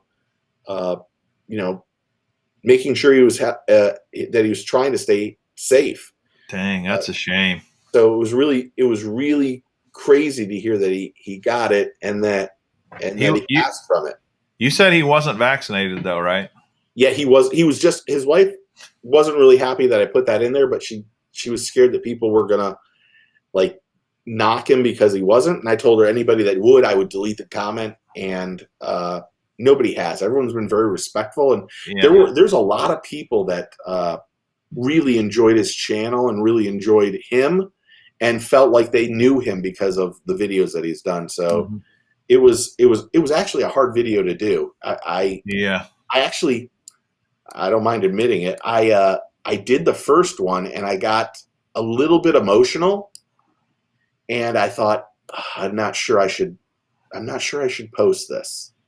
So then I went back and redid it, and of course I had a list of things, of notes, and I forgot the notes. So then the second version was much more abbreviated, and it was just me speaking from the heart. That's all it was. Yeah, Alan, he did a really nice tribute video to Topwater John on his channel today, so you can go over there and watch it. The Get Your Fish On channel. Yeah, it was. I didn't know Topwater Johnny, but I did get to know him a little because of you. And he would come on here all the time. Yeah, he'd come on and comment and stuff, and that's all I knew about him. But I was looking forward to getting to know him, because I'm going to come down there at some point and fish with you. It's really funny. There's a story that you don't know about him in you. Oh, really? So I don't even remember when you and I talked about doing this. Yeah. And I think we did it one Wednesday, and then the next day I went fished with Johnny. Oh. And he got there like insane early. It pissed me off he got there so early, because he fished the corner that I want to fish. And I pull into this place, and he's over in my corner. And I'm like, what? And I said, what time did you get here? So every time we would fish, it didn't matter who was there early. We'd always walk back to where the cars were, and then we'd talk for 30, 40 minutes and then fish. Really, there was probably more talking than fishing in a lot of instances. But we had done the first week of that, and I went, and he was really early. He complained about Steve always arriving late. Yeah, I was always late. I mean, there's probably a little bit of truth to that, Booster. So I get there and we're sitting there talking. He's like, when did you decide to do this new podcast with Mr. Bass? And I said, well, he reached out to me and I thought it was a great idea. And we have a lot of the same things. And he goes, I was going to ask you to do a podcast with me. I go, well, I can't do that anymore. I've already got somebody lined up. So I'm only doing one and that's it. And then he pissed him off so bad. He's like, really? I'm like, really? I can't do two things. I don't have the voice for it. I'm trying to get out of this. And then he's like, I said to him later that day, he said, if you need me for anything, I'm there to do it. But he's like, yeah, we should be doing a podcast. And I'm like, oh, God, I don't want to do another one. Yeah, it's a lot for sure. So, yeah. But he always loved all your stuff. He did. We talked about you. We talked about a bunch of, the Guggen guys, which is weird because the Guggen guys don't even post videos anymore, it doesn't seem like. So I don't know if anyone's missing the Guggen guys videos these days. I don't either. It is interesting. It is interesting. I don't know that I've ever met a guy like Topwater Johnny that literally only fishes one technique. I do have a buddy that mostly fishes a lizard, but he'll sprinkle other stuff in if the lizard's not working. I've never seen someone just adamant and say, no, this is what I do. I only fish topwater and that's all I'm going to fish. And you are not going to put a worm in my hand. It was today. The guys from Thunderhawk called me to tell me all the new stuff that they have coming out. And I was like, oh, this is great. I can't wait to get it and blah, blah, blah. And they said, oh, Mom, just wanted to give my condolences to Topwater Johnny. And I said, the only bait I ever saw him use that wasn't a topwater bait was that soft plastic bait from Thunderhawk. And I said, there's a kind of a funny story behind it. We had went fishing this pond and we couldn't catch anything for 3 straight weeks. A worm didn't work. A lizard didn't work. Nothing. And I was like, there might not, we might be getting the wool pulled over us. There's no way there's bass in this pond. And then we've caught like the biggest bluegill known to man, like a 2.5-pound bluegill. And I said to him, wait a minute, hold on. We might be fishing the wrong stuff. I said, we need to start using that Thunderhawk, Thunderbelly, or like swim baits. So he was like, bring me as many Thunderbellies as you can. I'm like, okay, I'll bring you a bunch. And so the only bait I ever saw him catch a bass on that wasn't a topwater was a Thunderbelly. What do you know? And it was that one day, and then after that, he's like, I'm never using it again. I'm Topwater Johnny. I'm just using topwater. Booster says he did a 12-inch man's jelly worm video. I'll have to watch that because I throw the man's jelly worm. That's a good worm. I gave him those, I think, some time ago. I used to call him and FaceTime him and say, what do you want on this on the shelf here? And he goes, bring this and bring this and bring this. And then I just put them all in a big bag. And then when we got to the place, I just hit the button in the back of the door and he would grab it and put it in his car. And he's the one that showed me that, I think it's out on the outside, that Captain Ken's dragonfly. And oh yeah. Yeah. Honestly, I wouldn't have gotten one if Johnny didn't go, you got to make one for Steve. I mean, it's ridiculous that you're blowing Steve off for 2 years. So yeah. Well, he'll be missed. It's man, COVID sucks. Yeah, COVID does suck. It's really unfortunate. And someone put in, I don't even know where it was. The vaccine won't stop the virus because my grandmother was fully vaccinated and wore a mask, etc., and passed away from COVID. Sorry to hear that, Frank. Yeah, hopefully the vaccine I think the vaccine's there just to hopefully help you. It's not a guarantee. It's obviously it's not a guarantee. And let me make this very clear. I think you agree with this. If you want to be vaccinated, that's great. If you don't want to be vaccinated, that's great too. It is your decision on what you want to do. Absolutely. I don't condone it. I don't miscondone or whatever that is. You do what you want to do. And that's how I feel about it. Yep. I totally agree on that point. And, I kind of had mixed feelings about it for a long time. I didn't want to do it. And I didn't think I would ever do it. And then I had some close friends die from it. And I kind of rethought. I thought, no, I think I am going to do this. I'm kind of at that prime age where it seems like a lot of people are starting to impact them big time. And so I went ahead and did it, and I don't regret getting it. Yeah, the reason I did it was so I could be on the so I could go to Thomas's swimming stuff. You weren't going to be allowed on the deck if you weren't vaccinated. So it was a no-brainer for me. Yeah. So I'm kind of the same way. I got it. I survived it. And hopefully it does its job. Yeah. And again, my thoughts and prayers and everything go out to the whole Topwater Gianni family and friends, and it was a rough morning. It was a rough morning. Matthew, I didn't feel bad at all getting the vaccine. I know there have had some people that had some reactions to it. The only thing for me was the first shot, I had a sore arm and I had a little bit of a headache the next day. And the second shot, I didn't feel anything. Not a problem at all. So I think it's just every person's different, every person reacts differently. And so who knows? I felt, I got the shot and I felt bad for about 8 hours. And to be honest, I slept for 6 of the 8. So it was like I just took an extended super nap. And then the next thing I know, I was like, I'm ready. Actually, I had so much energy after it. I felt like something was going, like I was on crack or something. I'm not like I've ever done crack, but I was like bouncing off the wall. I'm like, wow. Holy cow. No. Yeah, I was slightly worried. I'd heard about side effects and stuff, but I didn't have any. I felt fine. Yeah. Anyway, it was, like I said, it was a rough morning, and I know he's up there he's fishing right now. He's fishing with the man, topwater fishing. That's for sure. That's for sure. Absolutely.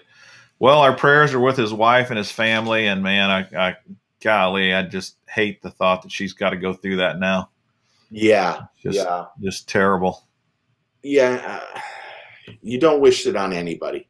No. You really don't. It's a sad thing. And, I don't even know what to say. It was, like I said, it was tough. And then making the video was kind of like, oh my gosh. Yeah. You could tell that. I think that's why the video was so good. Is, it'd have been different if it'd been somebody like us like me that don't really know him. But the fact that you had a personal relationship with him, I think really meant a lot. Yeah.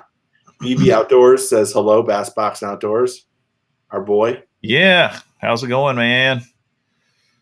So we were going to talk about fall transition, but next Wednesday would be great. What topics do we want to talk about? Can you send me an email on details? So do we want to push Ott to 2 weeks and do Edwin next week? Yeah, for sure. Let's do that. Okay, Edwin's next week. Awesome. And I don't think he can get much better than Edwin. No. Edwin Evers, come on, dude. He is the man. Yeah, that'll be fun. I definitely am excited about that. That should be a good show. So tell me because it seems like I've talked for a lot tonight. Tell me what's going on the channel in the next little bit. Any unboxings? Yeah, I've got my lucky tackle box showed up. I know you guys want to see what's in that. Oh, I so badly want to see what's on that one. Yeah, I'll give you a little teaser. Woo! So hold on. So that they're still in business? Yeah. I got this in the mail. I can't tell. I got it in the mail, so they're still shipping. And I got my 2 6-cent sacks. I'm sorry that they're late because of the stupid camera deal. I got to figure a solution out on that tomorrow. I also bought, and I'm going to do an unboxing and a rigging video of this thing here, the 10,000 fish fishing kit. I like kits. And so I was like, I wonder what's in the 10,000 fish fishing kit. I haven't opened it yet, so I don't know. but I'm going to do a video on that. I've also got a really cool backpack that one of my buddies on the channel sent me to do a video on. I'm going to do a video on that and then send it back to him. I also did a video on the Biospawn Essentials Kit. Really? And, what's in that? You'll have to watch the video to see. It's pretty cool. That one I've never heard of. Yeah. So that's kind of what I got going on this week. And I changed from Monster Bass for 1 month of Rush Tackle, and I'm not sure I made the right decision. Yeah, I haven't tried Rush Tackle. That's a new one I need to try. I'm still waiting on the Hendrix to show up, and then I've got some unboxing videos. I've got some Tackle Warehouse stuff that I need to do an unboxing video on, and I've also got some swim baits that I need to unbox. I'm going to do a video on that. So just humor me here. Didn't you order the stuff from Tackle Warehouse? So you kind of know what's in the box, don't you? Yeah, I know what's in that. Yeah, and I know what that is. I ordered that stuff. I bought that stuff for me. But I'm going to do an unboxing video on that because the guys love to see that. I'm still waiting on your box to show up. I'm going to do an unboxing video on that when it gets here. And seems like there was one other one I was going to do. Can't remember what it was now. But anyway. What if you have you opened up any of those ones like Lucky Tackle Box? Have you looked at all at Lucky or any of those ones? No, yeah. I haven't. No. Yeah, You're just dying to know what's in there. I mean, I was told on Monday that they were in business, and now that you're getting it, I know for a fact they are in business. All right, let's crack it open. Don't do it on my thing. Frank said Rush Tackle scammed me. That doesn't make me feel very good. Sorry, Frank. Okay. All right, I won't. I'll kind of just do this number. All right. They've still got their Lucky wrapping paper along with their Lucky sticker. And they've got, all right. Show us one bait. Okay. What do you think the best bait in there is? All right, let me look here. No, wait a minute. Don't show us the best because that'll ruin some of the suspense.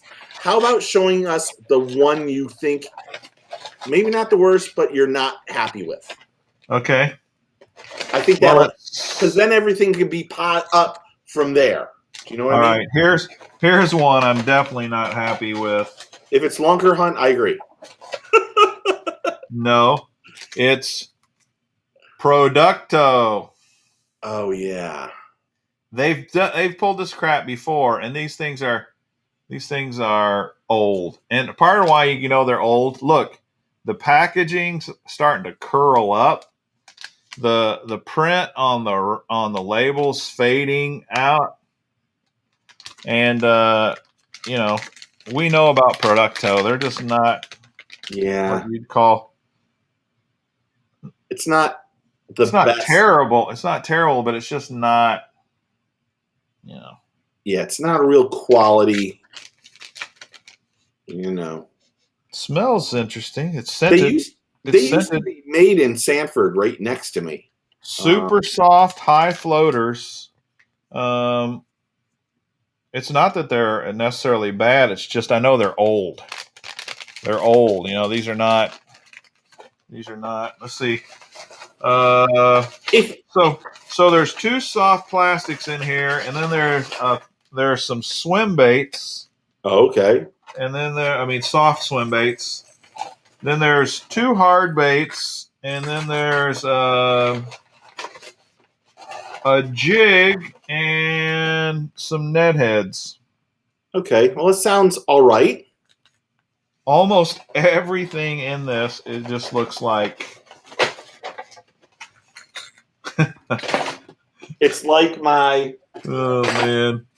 Hey, I'll tell you what. If you're down on monster bass, Just start getting lucky, and you're gonna love monster bass. Yeah, you'll really love it. Lucky is so much better.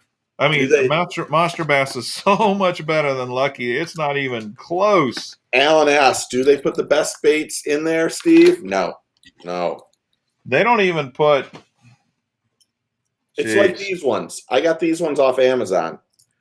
What the hell? I canceled Lucky. That's how bad Lucky is. I canceled Lucky, and I don't know how many more I'm getting. Maybe this might be my last one, but they're terrible. I got these two, those two, and this one that really looks like. Oh my gosh! This looks like the monster bass one. It looks a little fatter, though. Yeah, it is a little fatter, a little bigger mouth. I got all of those from Amazon for $7.99. Oh. And I can tell you, they don't swim upright. They swim like this. Yeah. Jeez. Hooks stink. But at some point in time, that's a video I'm not even sure. Matthew's right. It does kind of look like a Pop Max. That's what I was thinking. There's certain videos that just take too long. Backpack. What is this? Nathan says, yeah, so, it was. Texas Huntsman's like, you got to show us the lures. Show us the lures. Yeah. Man, I got to keep some suspense because. Yeah, you got to do that. I might be the last person on the planet that gets Lucky tackle box. Who knows? There is so much truth to that. Oh, man. They only have 5. Hey, look at Alan. That popper is from Repainto. Yeah. That's a good name for a lure company. The best thing about this $7 thing is the package that the lures came in. Repainto lures. Wow, you even get a tackle box with those lures, man. That's high class. It says made in China. Like I was questioning where they were made from. Yeah, that's a shock. Guys, I am designing a swim bait for monster bass. Any requests for things that you guys would like on it? It'll Interesting. Be Good It's luck going to be that. a multi-jointed. Hey, dude, if you want to know what I think is just an absolute amazing multi-jointed bait that I would duplicate if I could figure out how to do it, is the Mike Bucca baby bull baits. Those things are amazing. The problem with trying to duplicate that is there's no way you could come up with something as good. I mean, not insulting you, man. I just think he has perfected that lure so well that it would really be hard to duplicate it. But something along those lines, man, I think is just awesome. There's a couple good. There's some swim baits out there that are really, really good. I mean, Patrick made one years ago that was unbelievable. I don't even know the name of it. He has another one coming out soon that could be pretty spectacular too. Those are like the what are you laughing at?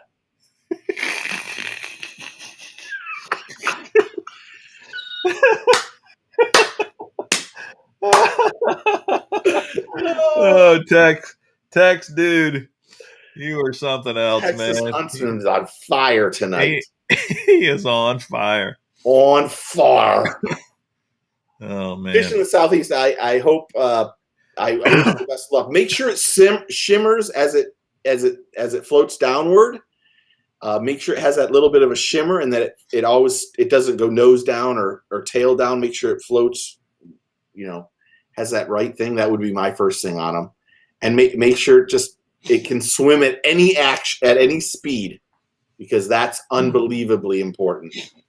Frank, I agree with you, man. Those bull shads and bull gills are amazing for the price. Yeah. I mean, they just are.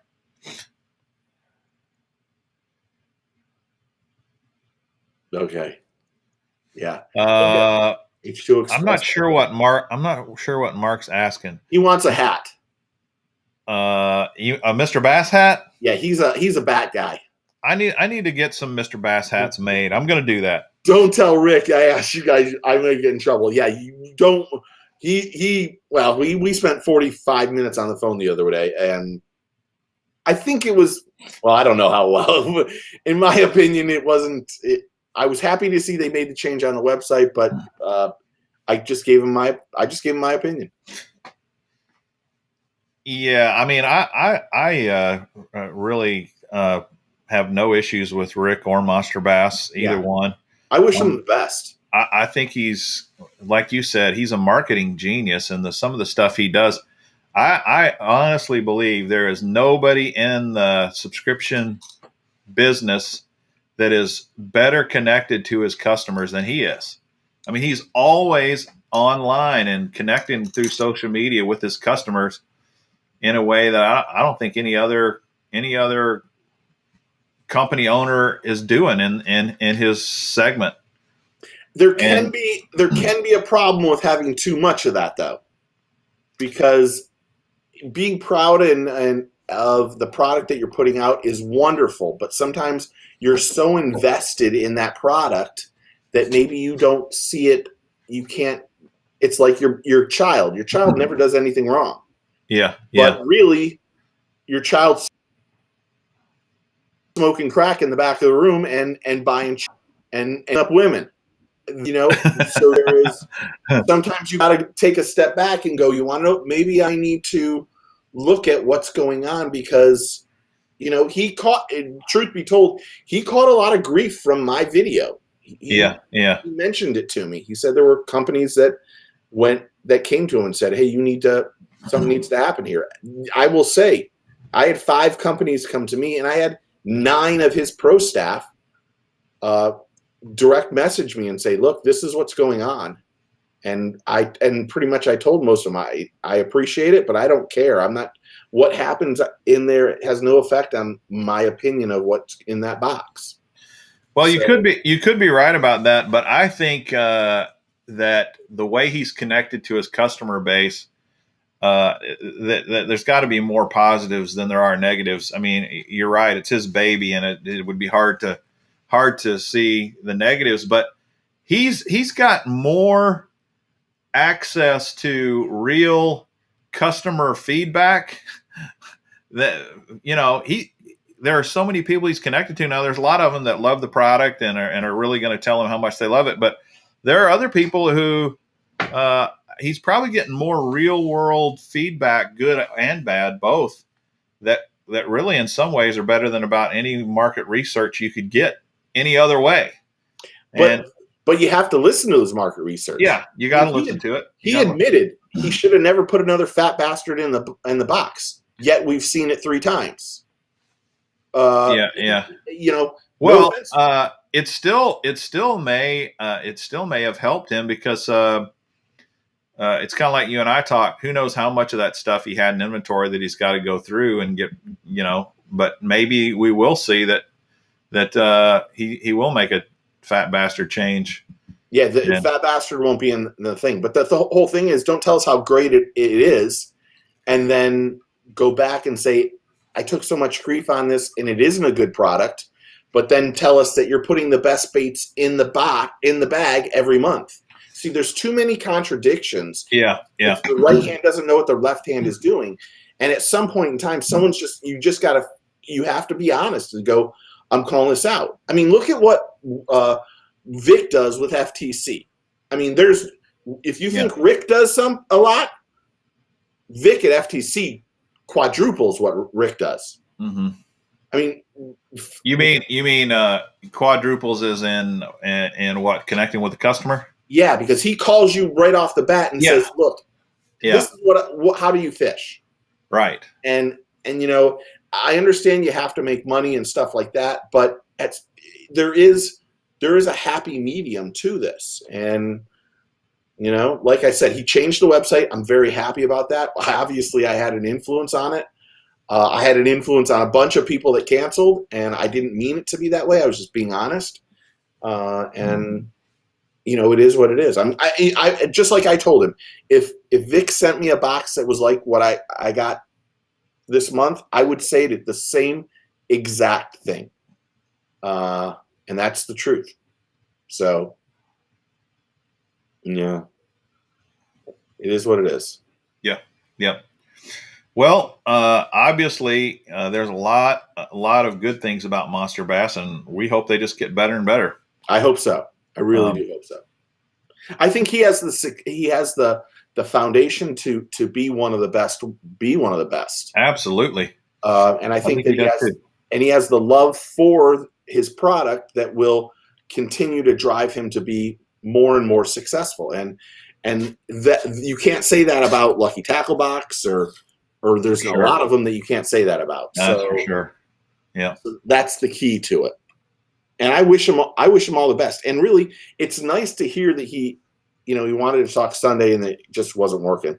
That he has enough to call and talk to you face to face, or not face, over the phone, and hear someone that will be,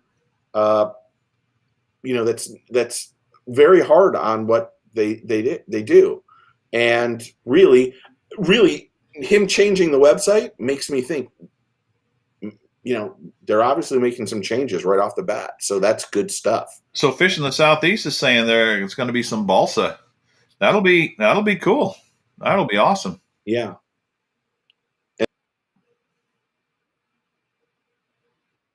And I think they're about to go into Walmart and a whole bunch of other places. Oh, are they? Yeah, I'm under that impression. Maybe I'm saying something I should have, but who cares? Well, I think the point you made earlier, though, is a good one, and that is once we start seeing some of their products sold places other than just their own website, that's going to make a difference. It's going to change the opinion, I think, of a lot of people. Yeah, that will help drastically. Having it someplace like Tackle Warehouse and those kind of things. I think, though, I hope that Fishing the Southeast is creating the bait from start to finish, and that would be wonderful instead of just going, I want that lure and I want that lure in a different paint job. I think there's something to be said to making a lure from start to finish and having all the little minor technical stuff that comes with making your own lure. So hopefully it all works out.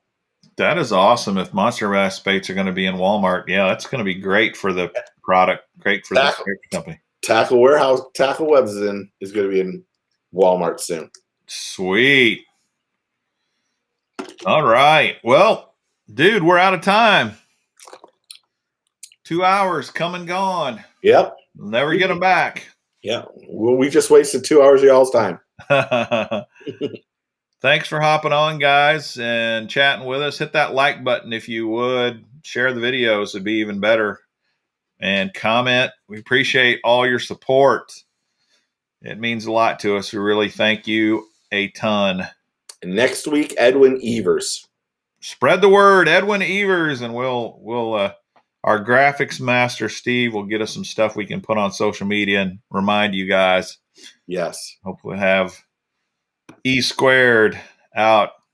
That's going to be great. In fact, I want to think here for a little bit, Steve, on some things we could ask him to be prepared for. I'll shoot you a message on that. I think that'll be really fun. Yeah, and if anybody has questions that they want asked, direct message us or email, whatever. Yeah. And we'll hopefully get to them. We gotta we're kind of on this whole like an hour and 10 minutes with the interview person. Right. We're not going to go to full 2 hours, but yeah. And if you want to get in on the Spin to Win show Sunday night, I will be back on. I barring unforeseen conditions, I will definitely be there Sunday night, 8 p.m. All right. Have a good one, guys. Steve, wrap us up. Take your kid fishing, get your fish on, and your turn. Happy fishing. Bye-bye.